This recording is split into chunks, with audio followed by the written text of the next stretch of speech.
কারণ হুরের ওয়াজ বইয়ের কাছে করে আমি ধরা গেছি। কারণ মেয়ে মানুষ সব পছন্দ করে, আপনি জান্নাতে হুর পান এটা মেয়েরা পছন্দ করে না। কারণ প্রত্যেকটা বউ স্বামীকে এত ভালোবাসে, জান্নাতের হুরকেও কিন্তু সতীন মনে করে। ধর এখন কথা ঠিক কিনা? এই জন্য আমি আর হুরের ওয়াজ করি না। তো এখন নবী বাপ, বেটাও নবী, বউ জান্নাতের হুর, একটা ভাব হবে না? এই কারণে একটু সাইজ হয়ে বসে আছেন। আদম বলে, বাবা শীষ, নবীর বেটা নবী না হইয়া, বেহেশতের হুরের স্বামী না হইয়া, আখিরি জাহানের নবীর পয়গম্বরের উম্মত যদি হতে পারতে, তাহলে তোমার জীবন ধন্য হয়ে যেত।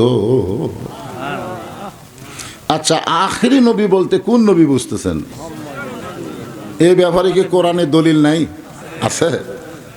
মা কানা মুহাম্মাদুন আবা আহাদিম মির রিজালিকুম রাসূলুল্লাহি ওয়া খাতামান নাবিয়্যিন। একেবারে আল্লাহ ডাইরেক্ট বলে দিয়েছেন আমাদের নবীর নাম ধরে, খাতামান নাবিয়্যিন। আমাদের নবী হলেন শেষ নবী। ধরে কোন কি নবী? শীষ বললেন, বাবা নবীর বেটা নবী না হইয়া, বেহেশতের হুরের স্বামী না হইয়া, শেষ নবীর উম্মত হলে জীবন ধন্য হতো। এইটা কেমনে? আদম বললেন, শীষ আমি জীবনে একটা ভুল করেছিলাম। নবী অপরাধ করেছেন এ কথা বলা ঠিক না। কুল্লু নাবিউন মাসুম আইন, প্রত্যেকটা নবীরা হলো বেগুনা মাসুম। সুবহানাল্লাহ বলেন। আদম নবী কিন্তু ভুল করেছেন, অপরাধ করেন নাই। অপরাধ করেছেন আমাদের মা হাওয়া। অপরাধ কে করছেন? আমাদের মা হাওয়া গন্ধম গাছের কাছে গেছে, গন্ধম ফল খাসে, শয়তানের প্ররোচনায় শরবত বানায় আমাদের বাবা আদমকে খাওয়াইছে। আদম নবী যখন জানলেন যে শরবতের মধ্যে গন্ধম আছে, তখন তিনি ঢুকি চিপি দিলেন না, বরং টুটি চাইপে ধরলেন আর ডান হাতখানা মুখের মধ্যে দিয়ে রক্ত বমি করলেন। এখন বলেন তো দোষ আছে? জোরে বলেন দোষ আছে? এই সামান্য একটা ভুল করেছেন। ভুলটা হলো কি, বইয়ের দিকে খেয়াল করেনি। মানে বিয়ে করার পরে যে বইয়ের দিকে খেয়াল করা লাগবে, এইটুকুই ভুল করছেন, যে খেয়াল করেনি। আমরাও আমাদের বইয়ের দিকে খেয়াল করার দরকার আছে না নাই? আপনারা কি খেয়াল করেন? হাওয়া গন্ধমের কাছে গেছে, আদম নবী খেয়াল করেনি। শয়তানের ওয়াজ শুনছে, জান্নাতের মধ্যে ওয়াজ করছে, নাম হলো ইবলিস। কে ওয়াজ করছে? শয়তানের ওয়াজ শুনছে, মানে স্টার জলসা জি বাংলা দেখছে, স্বামী খেয়াল করেনি। কি? তারপরে সেই গন্ধম ফল খাসে, আদম রে খাওয়াইছে। তো আমরা আমাদের বিবির দিকে আমাদের খেয়াল করা লাগবে। খেয়াল না করা একটা বিশাল ভুল। একটা মাত্র ভুল করার কারণে 350 বছর আমি কেঁদেছি। কোরআন শরীফের মধ্যে আল্লাহ সেই আয়াতটা তুলে দিয়েছেন আমাদের জন্য। রব্বানা, সকলে পড়েন, রব্বানা যালামনা আনফুসানা ওয়া ইল্লাম তাগফির লানা ওয়া তারহামনা লানাকুনান্না মিনাল খাসিরিন। এতই কান্দা কাঁদছে, বুঝলেন? কানতে কানতে চোখের পানি দিয়ে আমাদের বাবা আদমের এই গালের গোস্ত পর্যন্ত খসে গেছে। এতই কান্না কানছে। কানতে কানতে এক সময় বিরক্ত হয়ে গেছে। কানতে কানতে বিরক্ত যে আল্লাহ এতই কান্দা কান্দি, আমার তওবা কবুল হয় না।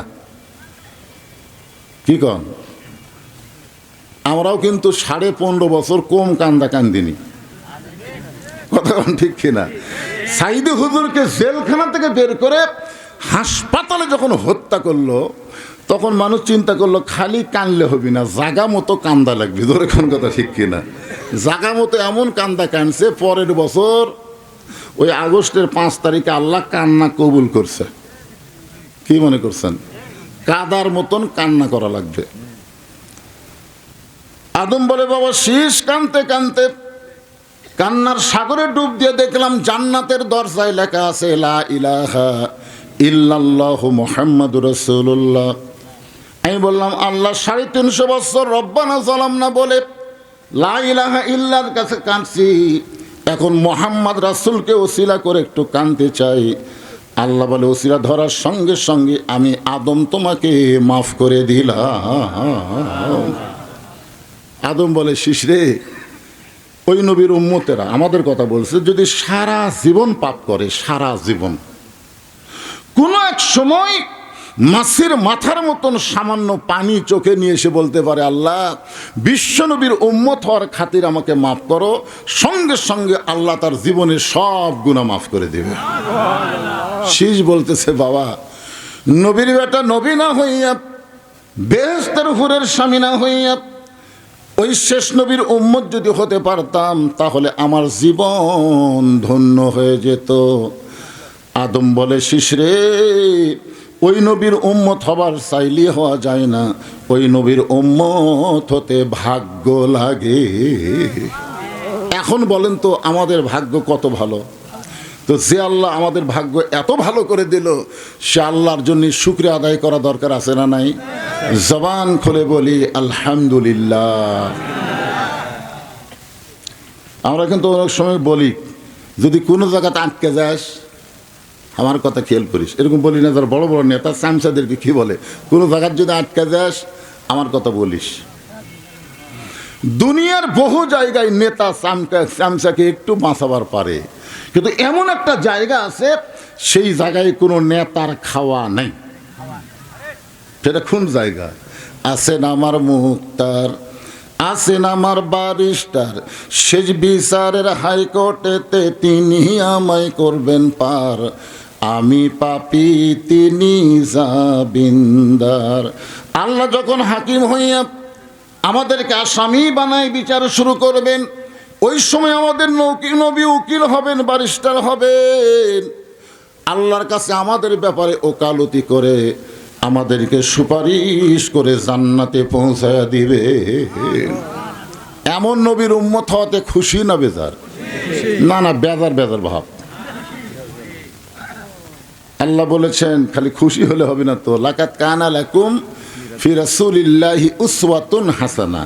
যদি তোমরা সফলতা অর্জন করতে চাও তাহলে দুনিয়ার সমস্ত পানিশে নেতা বাদ দাও, এইগুলো আশেপাশে নেতা বাদ দাও। তো সারাদিন স্লোগান দেয় আমার নেতার চরিত্র ফুলের মতন পবিত্র, খোঁজলে দেখেন নামাজ পড়ে না একক, তো এরা নেতা?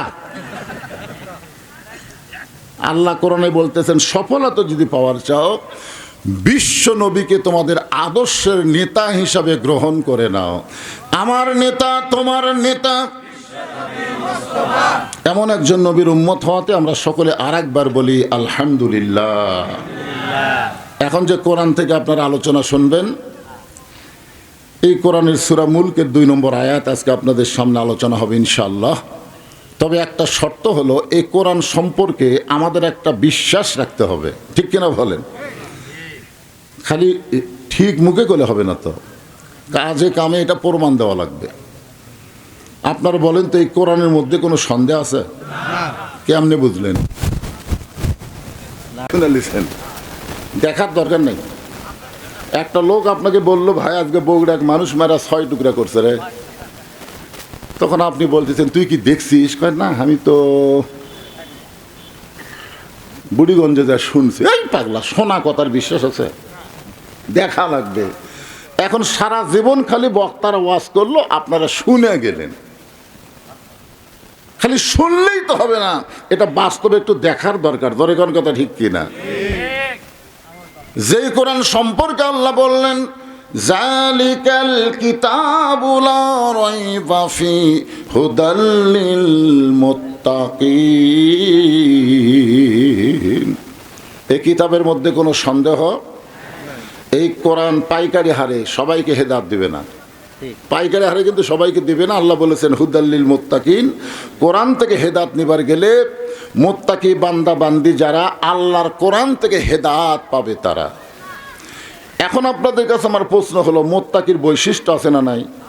মুত্তাকির 1 নম্বর বৈশিষ্ট্য হলো আল্লাযীনা ইউমিনুনা বিল গায়ব, অদৃশ্যের প্রতি বিশ্বাস স্থাপন করা। আচ্ছা, আপনারা তো ঈশার নামাজ পড়ছেন, পড়েন নাই? যারা পড়ছেন আত্মাহিত পড়ার সময় এভাবে এভাবে আত্মাহিত পড়তে পড়তে একসময় এই আঙ্গুল তুলেন নি? আচ্ছা, কি জন্য তুলছেন এটা? তো আপনি আল্লাহ দেখছেন?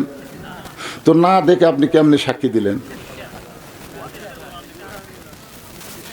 না দেখে সাক্ষী দেওয়া যায়? আপনি দুনিয়ার কোনো কোর্ট কাছারিতে যদি হাকিম সাহেব বলে তুই দেখছিস, দেখিনি তো, তো না দেখে সাক্ষী কেমনে দিলি? না দেখে সাক্ষী কেমনে দিলি? কিন্তু মুত্তাকি হবার গেলে না দেখা আল্লাহকে আমরা যখন সাক্ষী দেই তখন ফেরেশতারা বলে আল্লাহ যে বান্দাগুলো তোমাকে কোনোদিন দেখলো না অথচ আমাদের আত্মাহিয়াতুর মধ্যে আশহাদু আল্লাহ ইলাহা ইল্লাল্লাহ বলে তোমাকে সাক্ষী দেয়, আল্লাহ বলে আমাকে না দেখে যারা সাক্ষী দিল আমি আল্লাহ তাদের সবাইকে জান্নাতি কবুল করে নিলাম। কিন্তু লোকটা আসরের নামাজে এরকম সাক্ষী দিছে, আশহাদু আল্লাহ ইলাহা ইল্লাল্লাহ সাক্ষী দিছে, দিয়ে জমির ধান দেখবার গেছে।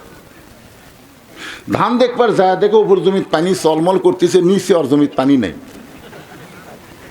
নামাজের মধ্যে কি বললো? আশহাদু আল্লাহ ইলাহা ইল্লাল্লাহ দিছে, সাক্ষী দিছে, কিন্তু এখন যায় বিপদত পড়ছে, উপরে পানি আছে নিচে ওর জমির পানি নেই। তখন যাকে সাক্ষী দিছে তার দিকে না তাকায়া চারিদিকে তাকাছে, চারিদিকে তাকায় দেখে কেউ নেই। আস্তে করে বসে বিসমিল্লাহ কয়ে আল কাটছে। আল কাটার সময় কি করছে? কারণ বাংলাদেশে এমন কিছু দল আছে এরা বিসমিল্লাহ কয়া মদ খাবার চায়। কোন কথা ঠিক কিনা? মানুষের তৈরি সংবিধান মানবা আর কথাই কথাই বিসমিল্লাহ কবা, এরা বিসমিল্লাহ কয়া মদ খাওয়ার মতো। ধরে কোন কথা ঠিক কিনা? বিসমিল্লাহ যদি বিশ্বাস করো তাহলে মানুষের তৈরি সংবিধান মুসলমানের দেশে চলবে না, একমাত্র আল্লাহর কোরআনই সংবিধান হবে। ধরে কোন কথা ঠিক কিনা? কারা কারা বিশ্বাস করেন দুই হাত তুলে আমার আল্লাহকে দেখা।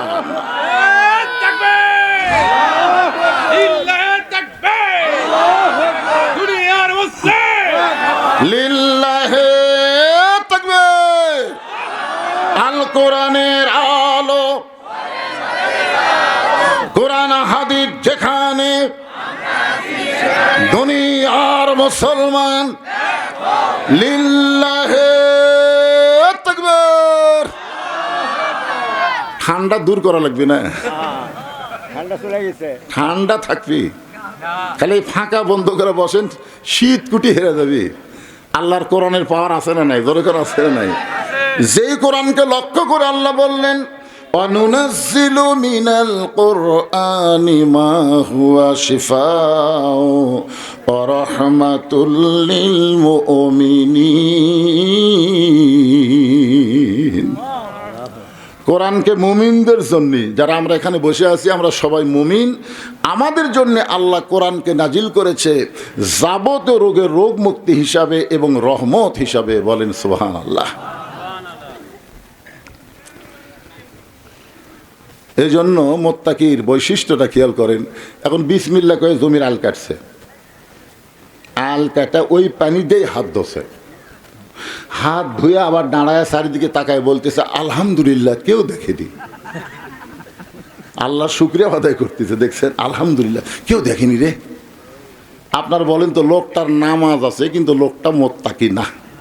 এই লোকটা মুত্তাকি না, কারণ মুত্তাকি হলেই তার বিশ্বাস করা লাগবে তোমার দুই কান্দে দুই মোহরি লিখিতেছেন ডায়েরি, দলিল দেখে রায় দিবে টাকা পয়সার নাই কারবার, কেরামান কাতিবিনা ইয়ালামুনা মা তাফআলুন। আমাদের সকলের সাথে দুটা করে ফেরেশতা আছে না নাই?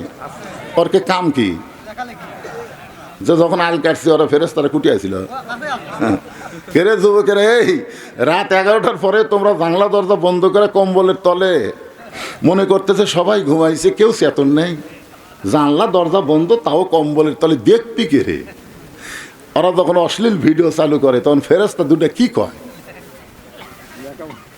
না, দুই কান্দের ফেরেশতা তো কিছু কয় কি কয় না? আল্লাহ এই বদমাইশের সাথে আমরা কেমনে থাকি? হায় হায়। এই জন্যে কোরআন থেকে যদি হেদায়েত নিবার চান তাহলে আল্লাহ বললেন মুত্তাকি হওয়া লাগবে। মুত্তাকির একটা বৈশিষ্ট্যের কথা আমি বললাম, আরও বৈশিষ্ট্য বলবো।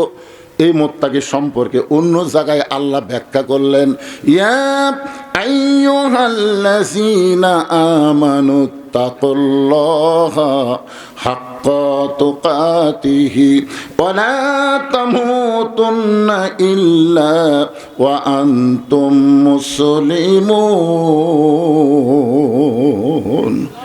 মুত্তাকির ব্যাখ্যা আল্লাহ কোরআন দিয়েই করতেছেন। যারা আমাকে বিশ্বাস স্থাপন করেছো, মুত্তাকি হওয়া লাগলে, মুত্তাকি হতে গেলে ভয় করতে হবে কাকে? আরো জোরে কন। আচ্ছা, আল্লাহর ভয় এটা কি রকম? আমরা সাপেরও ভয় করি, চোরেরও ভয় করি, ডাকাতেরও ভয় করি, আবার আল্লাহরও ভয় করি। বিশ্বাস করেন, আপনাদের মাঝখানে এই মুহূর্তে একটা সাপ যদি ফুস করে ফেনা তোলে, আপনার বলেন তো আল্লাহর ভয়ে বসে থাকবেন না সাপের ভয়ে দৌড় দিবেন? আপনারা কি এটা বিশ্বাস করেন যে সাপ কামড়াবে না আল্লাহ যদি কামড়াতে না কয়? এটা কি আপনারা বিশ্বাস করেন? আমার ভাই বলতেছে যতই বিশ্বাস করুক তারপরে দৌড় মারবে। আপনি দৌড়ালে বাঁচবেন, আল্লাহ যদি মৃত্যু দেয় কথা কয় না। আপনি খুব দৌড় দিলেন, বাঁচবেন? খালেদা জিয়ার জন্য চিকিৎসা কম হসা। বাংলাদেশের সবচাইতে ভালো হাসপাতালে চিকিৎসা চলতেছে।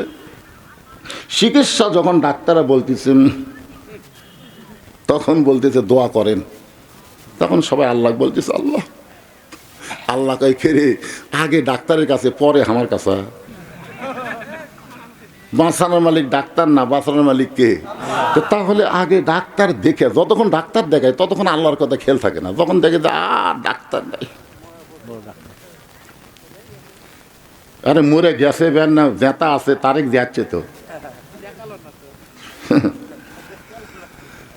আমি যেটা বলতেছি কোন দলের কথা না, আমার আল্লাহর কোরআনের কথা বলতেছি। আল্লাযী বলেন, আল্লাযী খালাকাল মাউতা ওয়াল হায়াতা লিয়াবলুয়াকুম আইয়ুকুম আহসানু আমালান ওয়া হুয়াল আজিজুল গফুর।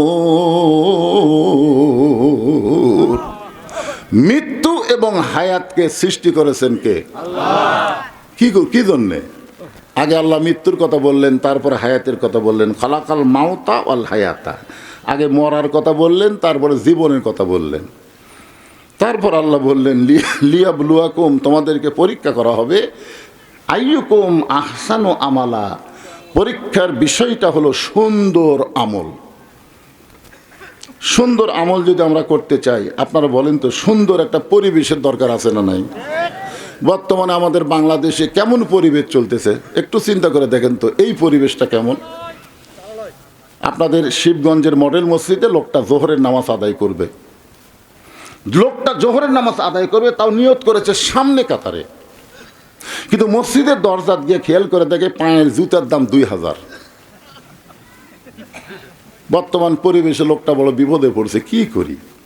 জুতা থুইয়া যাবো, জুতা থুইয়া সামনে কাতারে যাবো, মন বলতেছে আশা দেখবি জুতা নেই। এই পরিবেশে এখন আল্লাহর ভয় বাদ দিয়া চোরের ভয়ে জুতা আমাকে হাতত লেওয়া লাগছে। জোরে কর কথা ঠিক কিনা?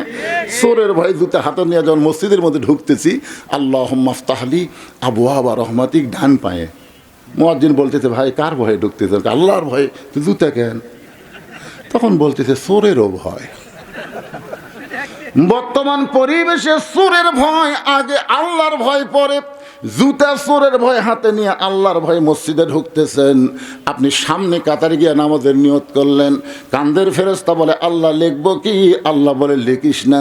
চোরের ভয় আল্লাহর ভয় একই কলিজার মধ্যে যদি রয়, তার কোনোদিন নামাজ কবুল হয় না।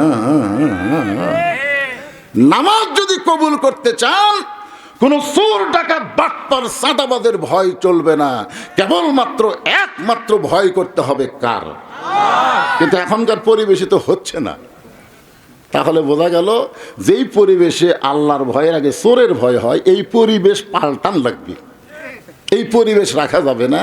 এই পরিবেশ পাল্টাবার গেলে বর্তমান মানুষের সংবিধান দেওয়া হবে না, আল্লাহর কোরআনের সংবিধান লাগবে। ধরে কোন কথা ঠিক কি না?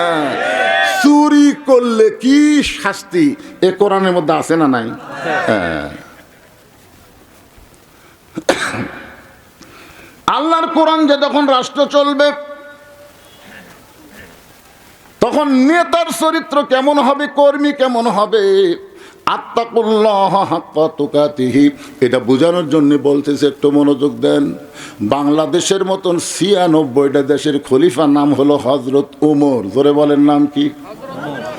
অর্ধ জাহানের খলিফা যাকে বিশ্বাস করা হয়, পছন্দ করা হয়, বলা হয়, ইতিহাস খুঁজলে যা পাওয়া যায়, সে হযরত ওমর। আল্লাহর ভয়ে, জোরে বলেন কার ভয়ে?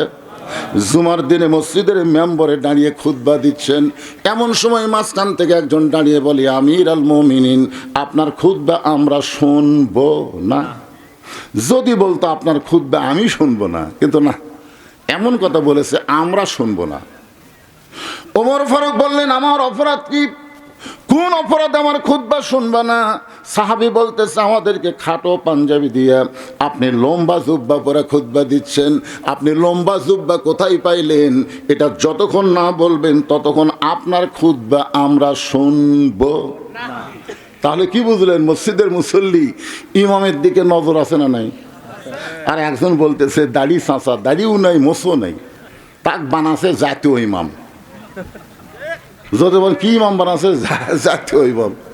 আরে পাগলা, জাতীয় নেতা বল, কিন্তু জাতীয় ইমাম বলা যাবে না, কারণ ইমামের দিকে সবার নজর থাকে, ইমামের দিকে সবাই খেয়াল করে। একজন আমার কয়, হুজুর ইমামের দাড়ি যদি এক মুষ্টির নিচে হয় তার পাশে নামাজ হবে? আমি কইলাম, ভাই ইমামের দাড়ি মুঠটা কেমনি মাপলা? ইমাম যখন খুতবা দেয় তখন আমি দূরে থেকে মুঠের আন্দাজ করছি, ওর দাড়ি আর আমার মুঠ খেয়াল করছি। হুজুর আমি খেয়াল করে দেখলাম মুঠের চাইতে একটু ছোট হবে। যেই দেশের মুসল্লিরা ইমামের দাড়ি মুঠ দিয়ে মাপে, সেই দেশে মুছ নাই, দাড়ি নাই, এমন মানুষকে কেউ জাতীয় ইমাম মানবে না। ধরে কোন কথা ঠিক না? হায় হায়, এরা হচ্ছে তেল দেওয়া বেশি, তেল, খালি তেল, খালি তেল। কতগুলো চামচা আছে নেতাকে যা তেল দেয়, এ কালায়। তারপরে আপনার আক্কেলপুর খেতলালের একটা এমপি হয়েছিল, নাম হলো স্বপন, নাম শুনছেন? ওই হাসিনা হজরত কছে জানেন, সংসদে বলছে হজরত হাসিনা। ওরে বাবা রে, এতই তেল মারে ভাই। আর এক নেতা বাংলাদেশে আসতে চাচ্ছে, আর কি তেলাই শুরু হয়ে গেছে। এই তেলই কিন্তু খুব খুব বিপদ। ঠিক ঠিক, একটু মনোযোগ দিয়ে শুনতে হবে। ওমর ফারুক চোখ দিয়ে দর দর করে পানি পড়তেছে। যদি মানুষের তৈরি আইন দিয়ে সমাজ চলতো, যেই বেটা লোকমা দিছে ওমরের চামচা ওকে সাইজ করতো। কে অর্ধ জাহানের খলিফা, জুব্বা বড় পড়ছে না ছোট পড়ছে, তোর চোখত পড়ে গেছে ধর। কিন্তু আইন চলতেছে কার? এমন সময় আব্দুল্লাহ ইবনে ওমর 30 পারা কোরআনের হাফেজ, হাদিসের হাফেজ, বাবার পাশে দাঁড়িয়ে বললেন, রে নবীর সাহাবীরা, আমার বাবার জুব্বা লম্বা বলে তোমরা আমার বাবার খুতবা বন্ধ করে দিছ। তোমরা খাটো পাঞ্জাবি হলেও তো আজকে নতুন পোশাক পরে নামাজ পড়তে আইছ। আমার বাবার দিকে লক্ষ্য করে তোমরা খুতবা বন্ধ করে দিলে। আমার দিকে লক্ষ্য করে দেখো, আমার পরনে নতুন কোনো কাপড় নাই। তোমরা খাটো পাঞ্জাবি হলে নতুন পোশাক পরেছ, কিন্তু আমার দিকে লক্ষ্য করে দেখো, আমার কোনো নতুন কোনো পোশাক নাই। সেই সময় অর্থমন্ত্রীর নাম হলো ওসমান গনি। ওমর ফারুক যখন মদিনার খলিফা ছিলেন, ওই সময় অর্থমন্ত্রী হলেন ওসমান গনি। অর্থমন্ত্রীর নাম কি? ওসমান গনি দাঁড়িয়ে বলেন, আব্দুল্লাহ, আজকে জুমার দিনে সবাই নতুন কাপড় পরেছে, তুমি নতুন পরনি কেন? আব্দুল্লাহ বলতেছে, আমি যদি আজকে নতুন কাপড় পরতাম তাহলে আমার বাবার জুব্বা লম্বা হতো না। আত্তাকুল্লাহ হাক্কা তুকাতিহি, মোত্তাকি হওয়ার বিষয়, একটু মনোযোগ দেন। আজকে যদি আমি নতুন পোশাক পরতাম তাহলে আমার বাবার জুব্বা লম্বা হতো না। আমার বাবা যেদিন থেকে মদিনার খলিফার দায়িত্ব পাইছে, সেদিন থেকে আমার বাবা রাতের বেলা ঘুমায় না, আল্লাহর ভয়ে।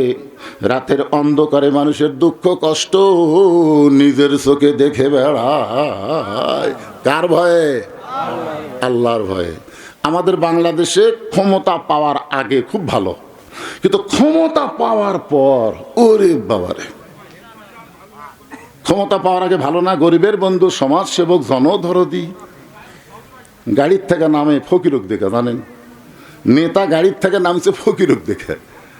ফকির নাম আছে, আসসালামু আলাইকুম চাচা, কেমন আছেন? ফকির খালি চারিদিকে তাকায় বলে, বাবা কাক সালাম দিলে? তো আপনি কি দিলাম? কারণ ভিক্ষা করে খাই। ভোটের আগে আপনিও তো হামু তাই। উরি বাবা, ভোটের আগে যেই ভোট পায় নেতা হয়ে যায়, আর নেতা শিবগঞ্জ থাকে না, ও ঢাকা বাসা বানায়। ধর এখন কথা ঠিক কিনা?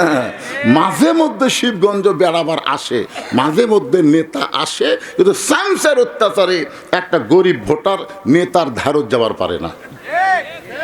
এরা নেতা না ভাই, এরাই হলো বাংলাদেশের সবচাইতে বড় চোষখোর। এরা গরিবের রক্ত চোষা। জোরে বলেন কি চোষা? আব্দুল বিন ওমর বলতেছে, সবাই যখন ঘুমায় যায়, এখন সময় এমন সময় আমার বাবা চুপি চুপি মানুষের দুঃখ কষ্ট নিজের চোখে দেখে। একদিন গভীর রাত্রে হযরত ওমর মানুষের দুঃখ কষ্ট দেখার জন্য ঘুরতেছেন। হঠাৎ দেখতে পায় তাঁবুর বাইরে একটা পুরুষ মানুষ উত্তরে যায়, দক্ষিণে যায়। এদিকে কিসের চিল্লা চিল্লা হয় দেখো তো?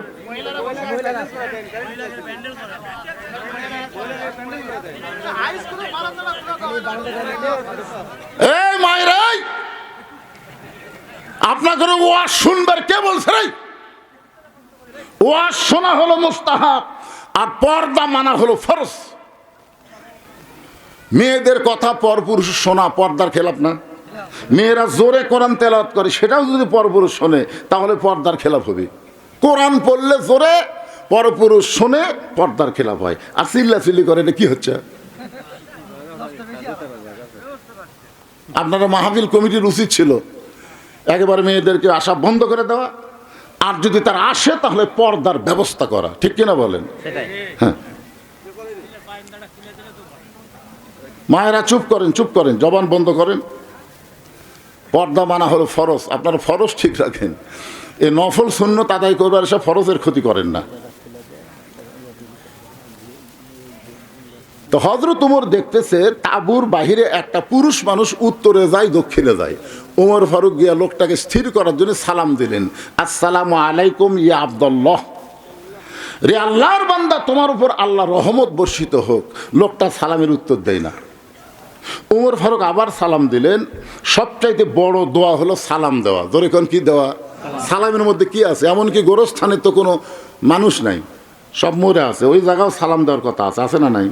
আপনার কবরের পাশে দিয়ে গেলে সালাম দেন না? আসসালামু আলাইকুম ইয়া আহলাল কুবুর, এই কবরের মধ্যে যারা আছো তাদের সকলের উপরে আল্লাহ রহমত বর্ষিত হোক। ওমর ফারুক আবার সালাম দিলে, আসসালামু আলাইকুম ইয়া আখি। লোকটা সালামের উত্তর দেয় না। তৃতীয়বার হযরত ওমর যখন সালাম দিবার চাচ্ছে, সালামের সাথে হাতও তুলতেছে, মনে করছে লোকটা হয়তো কানে শোনে না। দুইবার দিলাম, বেটা সালামের উত্তর দেয় না। তৃতীয়বার যখন সালাম দিবার চায়, সঙ্গে সঙ্গে লোকটা বলে, এই মিয়া, বারবার খালি সালাম দাও, তুমি জানো আমি কি বিপদে আছি? আমার বাড়ি হলো অমুক এলাকায়, আমার গর্ভবতী বউকে নিয়ে আমি অমুক এলাকায় যাচ্ছি। কারণ হযরত ওমর যখন আল্লাহর কোরআন দিয়ে রাষ্ট্র চালায়, দিনেও যা রাতেও তাই। জোরে কন্যা সুবহানাল্লাহ। ওই লোকটা হযরত ওমরের সামনে বলতেছে, যেদিন থেকে হযরত ওমর আল্লাহর কোরআন দিয়ে রাষ্ট্র চালায়, সেদিন থেকে দিনও যা রাতও তাই। আমার গর্ভবতী বউকে নিয়ে আমি অমুক এলাকায় যাওয়ার সময় এ মাঝ রাস্তায় আমার বিবির প্রসব বেদনা উঠেছে, আমার বউটা তাঁবুর মধ্যে কান্নাকারি করতেছে, আমি পুরুষ মানুষ অস্থির হয়ে বাইরে ঘুরতেছি, আর তুমি মিয়া খালি সালাম দাও। হযরত ওমর চোখের পানি বের করে হাতটা ধরে বললেন, ভাইজান, আপনি কোনো চিন্তা করবেন না, আমার বাড়িতে একটা ভালো ধাত্রী আছে। অর্ধ জাহানের খলিফা হযরত ওমর কোন উপজেলার এমপি নয়, অর্ধ জাহানের খলিফা হযরত ওমর। লোকটার হাতটা ধরে বললেন, ভাইজান, আমার বাড়িতে ভালো ধাত্রী আছে। খুব তড়িঘড়ি করে বাড়ির দরজায় এসে সালাম দিলেন, আসসালামু আলাইকুম ইয়া আহলাল বাইত, আব্দুল্লাহর মা। সঙ্গে সঙ্গে দরজা খুলে গেছে। উমর ফারুক চমকে বললেন, আব্দুল্লাহর মা, আমি রাতের বেলা মানুষের দুঃখ কষ্ট দেখার জন্য বের হয়ে যাই, আর তুমি বিছনাত ঘুম পাড়ো, অথচ আজকে তোমাকে ডাক দেওয়া মাত্রই দরজা খুলে দিলা, কারণ কি? উমর ফারুকের স্ত্রী বলতেছে, আপনি যেদিন থেকে মানুষের দুঃখ কষ্ট দেখার জন্য রাতের বেলা ঘোরেন, আমি সেদিন থেকে বিছনায় কোনোদিন ঘুমাই না, সারা রাত দরজায় দাঁড়িয়ে আল্লাহর কাছে আপনার নিরাপত্তার দোয়া করি। জোরে কোন সুবহানাল্লাহ। শোনে, নেতা ভালো হবার গেলে বাড়ির বউ ভালো হওয়া লাগবে। আমাদের পার্শ্ববর্তী সিংড়া উপজেলার এক নেতা ছিল, বুঝলেন, খুব অল্প বয়স, পলক, পলক নাম শুনছেন? পলক হাই রে পলক এখন জেলখানাত, আর ওর বউ বেগম পাড়াত, কানাডার বেগম পাড়াত ওর বউ যা মজা মারতিছে, মাঝে মধ্যে ফেসবুকে খবর দেয়। আর পলক খালি ফান্দে পড়িয়া পলক কান্দে রে। আজকে পলকের বউটা যদি ভালো হইতো, পলক হাজার হাজার কোটি টাকা মারার চিন্তা করতো না। মেয়ে মানুষ যদি ভালো হয়, পুরুষ মানুষ ভালো হতে বাধ্য হয়ে যায়। ধরে কোন কথা ঠিক কিনা? মেয়ে মানুষটা যদি ভালো হয়, পুরুষ মানুষ ভালো হতে বাধ্য। ছোট্ট একটা ঘটনা আপনাদের সময়, হযরত আলীর কাছে দুপুরবেলায় ফাতেমা চোখের পানি নিয়ে কাঁদতেছে। আলী বলে, বিবির এমন করে কান্দো কেন? ফাতেমা বলতেছে, গোটা বাড়ি খুঁজে দেখলাম, বাড়িতে কোনো খাবার নাই, আপনার পকেটের মধ্যেও কোনো টাকা পয়সা নেই। আমার হাসান হোসেন না খাইয়া ঘুমায় গেছে। এরা দুই ভাই যদি ঘুম থেকে চেতন পায়, তাহলে আমি ফাতেমার কাছে খাওয়ার বায়না করবে। এখন বলেন স্বামী, সন্তানগুলো তো বাপের কাছে বায়না ধরে না, সন্তান ক্ষুধা লাগলে বায়না ধরে কার কাছে? আপনার পকেটেও কোনো টাকা নাই, বাড়িতেও কোনো খাবার নাই। আমি আমার একটা ওড়না ছিল, সেই ওড়নাটা আপনার হাতের মধ্যে দিলাম। এই ওড়নাটা বিক্রি করে যেই টাকা হবে, সেই টাকা দিয়ে আজকের মতো আপনি খাবার নিয়ে আসেন। হযরত আলী ফাতেমার ওড়নাটা পকেটের মধ্যে নিয়ে বাজারের দিকে রওনা দিলেন। মনের মধ্যে তার চিন্তা হয়, এই ওড়নাটা বের করে যদি বিক্রি করবার চাই, আর খরিদ্দার যদি জিজ্ঞাসা করে কার ওড়না, আমি যদি বলি আমার বউ ফাতেমার ওড়না, তাহলে অবশ্যই খরিদ্দার বলবে পুরুষ মানুষ বইয়ের জিনিস যখন বেচা খায়, ওই পুরুষটা হলো দুর্বল পুরুষ। ধরে কোন কি পুরুষ? বইয়ের জিনিস যারা বেচা খায় এরা কি সবল পুরুষ?